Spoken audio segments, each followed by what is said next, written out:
29 जून 2024। अव्यक्त इशारे। ओम शांति। बाप दादा। कर्मयोगी बनो। कर्मयोगी का पाठ बजाते कर्म और योग का बैलेंस चेक करना कि कर्म और याद अर्थात योग दोनों ही शक्तिशाली रहे। अगर कर्म शक्तिशाली रहा और याद कम रही तो बैलेंस नहीं आओ। याद शक्तिशाली रही, कर्म शक्तिशाली नहीं तो भी बैलेंस नहीं। तो कर्म और याद का बैलेंस रखते रहना। सारा दिन इसी श्रेष्ठ स्थिति में रहने से कर्मातीत अवस्था के नज़दीक आने का अनुभव करेंगे। सारा दिन चलते फिरते, खाते पीते कर्मातीत स्थिति व अवस्था फरिश्ते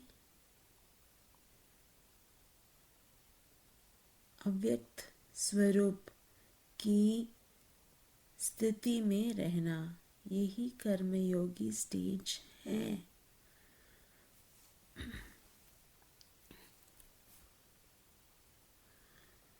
(29/6/2024) अव्यक्त signal.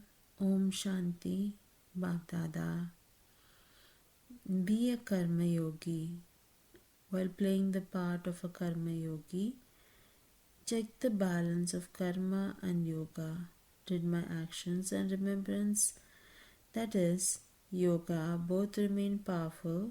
If your actions were powerful and there was less remembrance, then there isn't balance.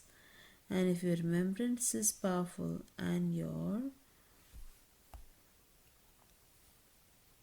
actions are not powerful, then also there is no balance. So continue to have balance of karma and remembrance. By staying in this elevated stage throughout the day, you will experience yourself to be coming close to the karmatit stage. Throughout the day, while walking and moving, while eating and drinking, to stay in the karmatit stage or the avyakt angelic stage is the karma yogi stage.